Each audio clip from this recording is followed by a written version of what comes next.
Começa agora o programa Hora e a Vez da Pequena Empresa, sempre levando para você muitas informações e atrações. Confira. O advogado Marcos Tavares Leite comentando sobre o substitutivo da reforma tributária. O lançamento do livro O Procurador, de autoria de Luiz Costa Pinto, lançado em São Paulo no dia 4 de julho.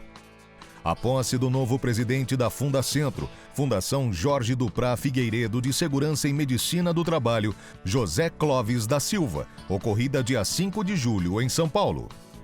E nesta semana o presidente do Simp, Joseph Cury, recebe a doutora Marisa Maia de Barros, subsecretária de Energia e Mineração do Estado de São Paulo. Fique conosco.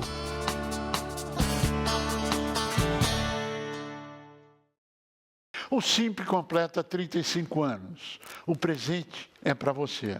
Que tal ter acesso à telemedicina, à certificação digital, à consulta jurídica, auxílio funeral, a descontos de 5% a 60% nas 300 maiores organizações do comércio? Que tal outras vantagens? Acesse esse site. Você, sua empresa poderão ter benefícios muito maiores do que você imagina. 18 milhões de pessoas nos aprovam com 96%.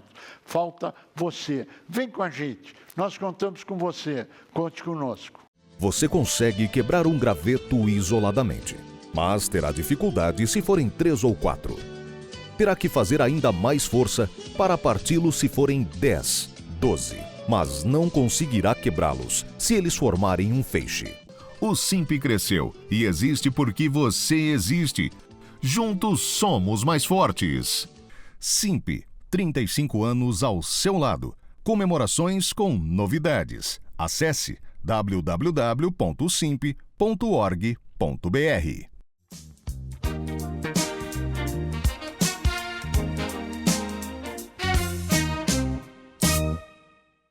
Com a presença do ministro do Trabalho e Emprego, Luiz Marinho, o advogado José Clóvis da Silva foi empossado na presidência da Fundação Jorge Duprá Figueiredo de Segurança e Medicina do Trabalho, Fundacentro, no dia 5 de julho, em São Paulo. Além do ministro, a cerimônia foi prestigiada por Valdir Florindo, desembargador do TRT São Paulo, Luiz Fernando Teixeira, deputado estadual, Fausto Augusto Júnior, presidente do Conselho Nacional do SESI, Joseph Cury, presidente do Simp, lideranças das centrais sindicais, entre outras personalidades. No evento foi enfatizada a necessidade de fortalecer a Fundacentro para que possa ampliar sua capacidade de atuação na promoção da saúde e segurança no ambiente de trabalho. A Câmara dos Deputados aprovou nesta quarta-feira, dia 10, o projeto de lei complementar número 68, que regulamenta a reforma tributária. Vamos destacar aqui os impactos significativos e importantes em relação às microempresas e empresas de pequeno porte, já que o projeto é bastante extenso e complexo. Mas em relação às microempresas e às empresas de pequeno porte, mesmo optantes do Simples, os impactos não são muito grandes. Isso porque ela mantém o regime do Simples, mantém o direito de opção ao Simples Nacional e também permite que as empresas optantes do Simples possam transferir crédito tributário àqueles que sejam seus clientes, adquirentes de seus bens, serviços e produtos. Portanto, a empresa que venha, mesmo não sendo optante do Simples, mas adquira bens e serviços de uma empresa de pequeno porte, uma microempresa, optante do Simples Nacional, poderá apropriar o crédito tributário, mesmo do IBS, do CBS, dentro daquela proporção do montante que incidiu no recolhimento da micro, da pequena empresa. Também fica assegurado às microempresas e empresas de pequeno porte o direito de fazer a opção pelo regime comum, o regime com pagamento de IBS e do CBS, com aquisição e transferência de crédito tributário, e nesse caso ela não vai recolher na forma do Simples Nacional, mas vai entrar no recolhimento comum, normal, deste novo tributo. Assim, as empresas deverão avaliar já no início de cada ano, de cada exercício, o que lhe é mais conveniente do ponto de vista econômico, financeiro e tributário. Fazer a opção pelo Simples Nacional ou, no mesmo prazo da opção pelo Simples Nacional, optar, nem daquele exercício, pelo regime regular pelo regime comum da contribuição ao CBS e ao IBS.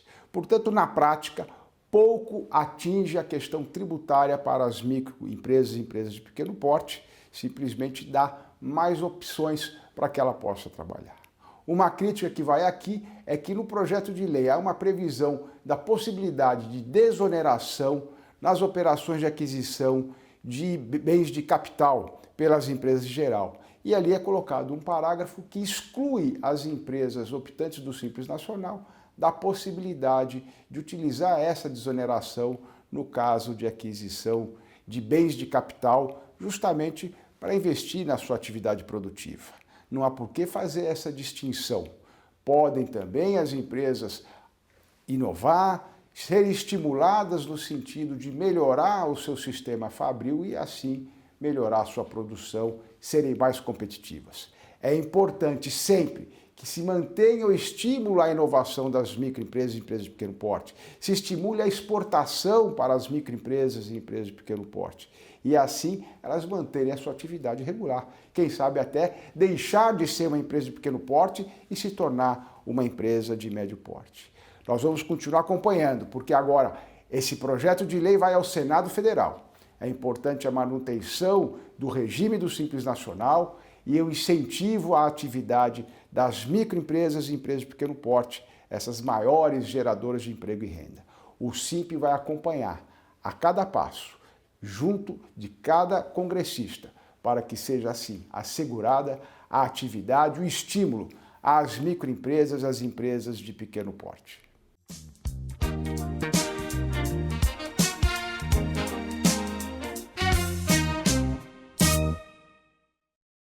O jornalista Luiz Carlos Pinto lançou no dia 4 de julho, em São Paulo, o livro O Procurador, que trata da atuação de Augusto Aras à frente da PGR, Procuradoria-Geral da República, entre 2019 e 2023.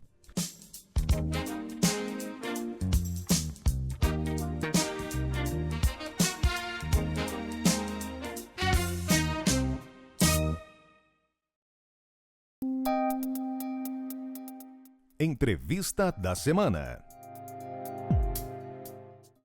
A nossa convidada de hoje é a doutora Marisa Maia de Barros, subsecretária de Energia e Mineração do Estado de São Paulo. É um prazer tê-la conosco. Obrigada, Cury. Para mim é uma honra estar aqui. Obrigada ao SIMP pelo convite à Secretaria de Meio Ambiente, Infraestrutura e Logística, liderada pela secretária Natália Rezende, nessas políticas públicas aqui do Estado de São Paulo. Obrigada pelo convite. Nós que agradecemos a sua participação. Qual é a política do governo de São Paulo em relação à substituição energética, economia de energia, a racionalização ou não? Por favor, faça um apanhado. Obrigada pela pergunta. Acho que a gente tem bastante conteúdo aqui para trazer para o nosso telespectador. O Estado de São Paulo tem uma estratégia climática muito clara, baseada em 2 eixos, um eixo de mitigação e um eixo de adaptação. Isso tudo é guiado pelo nosso Plano de Ação Climática 2050, que nesse horizonte traça algumas estratégias para alcançar esse longo prazo com emissões líquidas de carbono zero. Um dos eixos do Plano de Ação Climática é o eixo da energia, sobre o qual eu vou desenvolver aqui nosso bate-papo. Que é a sua área. Exatamente, que é a minha área. Então, a gente vai aproveitar aqui para trazer o que temos de melhor no Estado de São Paulo aqui para o nosso público. Então, dentro do eixo da energia, nós temos o Plano Estadual de Energia. E o Plano Estadual de Energia 2050, ele vem dentro de um contexto de um compromisso assumido pelo Estado de São Paulo junto às Nações Unidas. Existe uma iniciativa das Nações Unidas chamada Race to Zero, ou seja, a jornada rumo à neutralidade de carbono em 2050.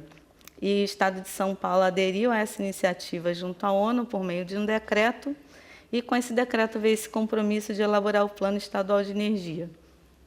Então, dentro desse Plano Estadual de Energia, nós traçamos estratégias entre as quais umas com foco em eficiência energética e outras com foco em alteração da produção e do uso do consumo de energia. Antes de falar um pouquinho disso, eu vou falar do perfil de emissões do Estado de São Paulo. Por favor.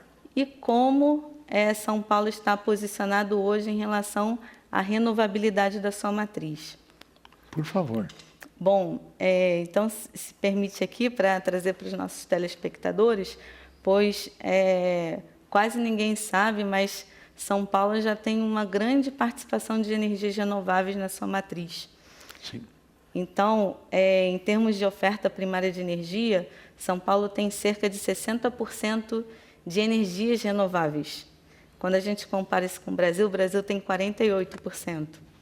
Quando a gente fala de matriz elétrica, São Paulo tem cerca de 98% de participação de renováveis. E a gente está falando de energia hidrelétrica, a gente está falando de energia a partir da biomassa, que é uma grande riqueza do nosso estado, sim, e energia a partir da energia solar também.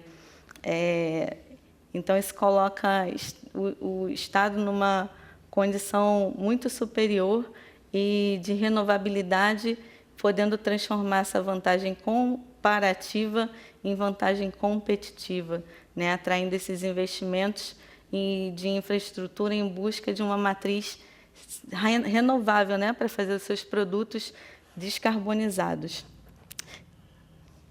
Quem está participando conosco, nos honrando com a participação, deve estar com uma pergunta no ar e claro que nós vamos aprofundar isso. Bom, eu tenho uma pequena empresa. Eu quero racionalizar a energia. O que o governo de São Paulo está me oferecendo ou pode me oferecer? Como é que eu participo disso? Porque tem as mega operações, eu que estou lá trabalhando, qual é a posição do governo de São Paulo? Criou um fundo, não criou? Como é que é isso? Por favor. Ótimo, então a gente vai falar aqui da caixinha de eficiência energética. Aí a gente volta para lá. Exatamente, então a gente saiu da estratégia e está indo para o tático. Isso. Então, e daí a gente vai voltar para a estratégia e para o tático. Exatamente. E isso mostra como é que São Paulo trabalha.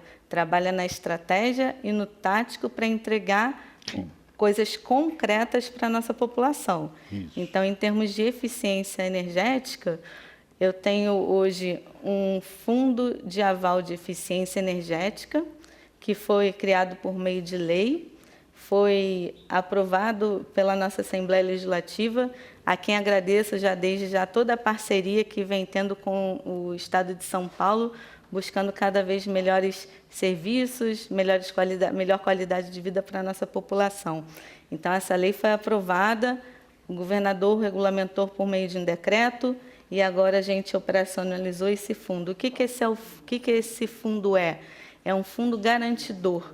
Então, pequenas e médias indústrias do estado de São Paulo, que estão aqui nos assistindo nesse momento, vocês podem buscar o Senai para elaborar um projeto de eficiência energética para a sua indústria, buscando troca de equipamentos, melhoria de luminosidade da indústria, tudo aquilo que vem o quê? Vem reduzir o consumo de energia, vem trazer eficiência energética. Sim.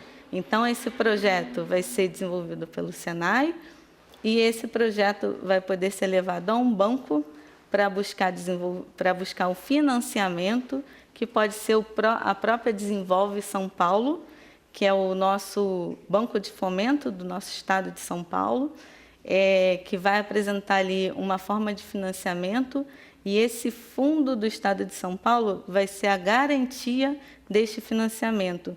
Então, micro, pequenas e médias indústrias que não têm uma alavancagem, não têm uma capacidade de dar uma garantia para esse investimento, o estado de São Paulo está trazendo isso agora. Isso já está em operação, e toda e qualquer micro, pequena e média indústria pode procurar-nos para fazer isso, porque aí ela vai atuar onde está doendo ali, que é o gasto com a energia elétrica. Ela vai poder gastar menos energia,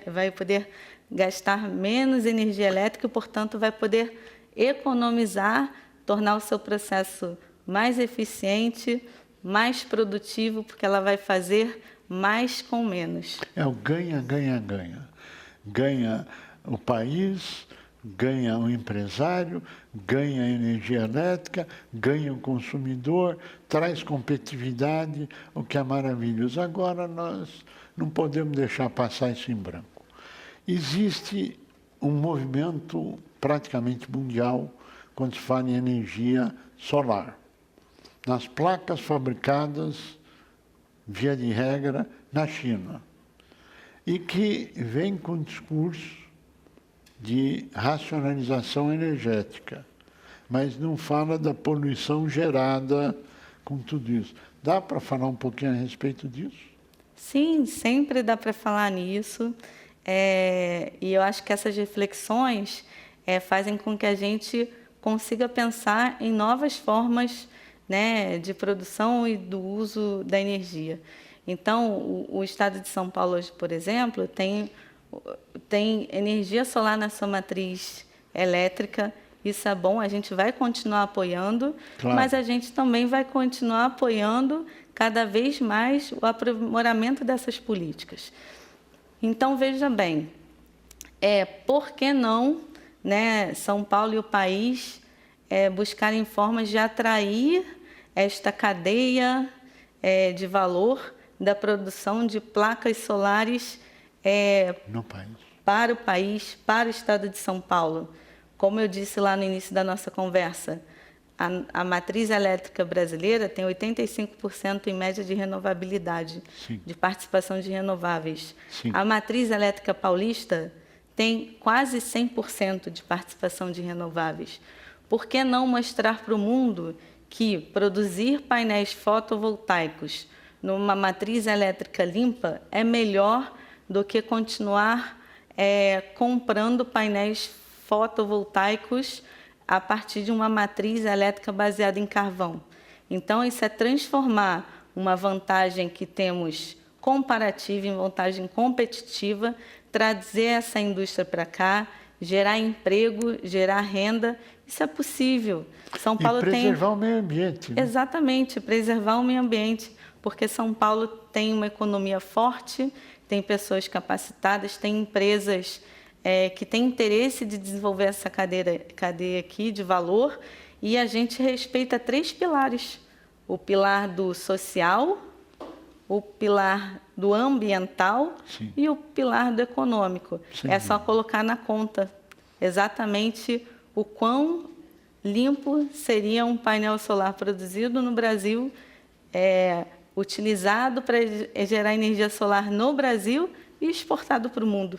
Seria maravilhoso. Sim. Eu espero que em breve a gente possa convidar de novo ao programa e a senhora trazer a notícia de que haverá investimento na produção nacional de placas solares com tecnologia internacional, etc. Mas nós estamos chegando ao final do nosso tempo e eu pediria suas considerações finais. Muito obrigada. A gente gostaria de deixar claro que a Secretaria vem trabalhando diuturnamente em políticas públicas robustas, instrumentos também adequados para que essas políticas se tornem coisas concretas e com impacto positivo na nossa população. Então, essa conversa não se exaure aqui. Existem muitas outras ações importantes no campo da energia. Um deles que eu destaco, que é o desenvolvimento da nossa produção e uso de biometano. O estado de São Paulo tem um potencial riquíssimo para ser, tal como já é em geração distribuída de energia solar, também ser líder na produção de biometano. A nossa riqueza está na nossa biomassa, na nossa cana-de-açúcar, aqui no nosso estado de São Paulo. A cana-de-açúcar pode nos dar etanol, pode nos dar açúcar, pode nos dar biogás para gerar eletricidade e pode nos dar biometano para substituir o diesel no transporte, o biometano para substituir o gás natural em diversos usos industriais e até mesmo com matéria-prima. Então, espero poder trazer cada vez mais novidades e mais entregas da Secretaria de Meio Ambiente, Infraestrutura e Logística, em especial na área de energia e mineração aqui para a população paulista.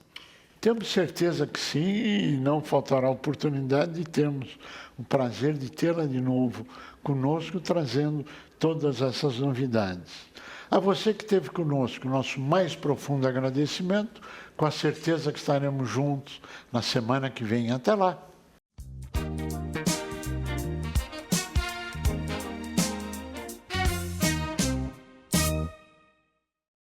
O SIMP completa 35 anos. O presente é para você. Que tal ter acesso à telemedicina, à certificação digital, à consulta jurídica, auxílio funeral, a descontos de 5% a 60% nas 300 maiores organizações do comércio? Que tal outras vantagens? Acesse esse site. Você, sua empresa poderão ter benefícios muito maiores do que você imagina. 18 milhões de pessoas nos aprovam, com 96%. Falta você. Vem com a gente. Nós contamos com você. Conte conosco. Você consegue quebrar um graveto isoladamente, mas terá dificuldade se forem 3 ou 4. Terá que fazer ainda mais força para parti-los se forem 10, 12, mas não conseguirá quebrá-los se eles formarem um feixe. O SIMP cresceu e existe porque você existe. Juntos somos mais fortes. SIMP, 35 anos ao seu lado. Comemorações com novidades. Acesse www.simp.org.br.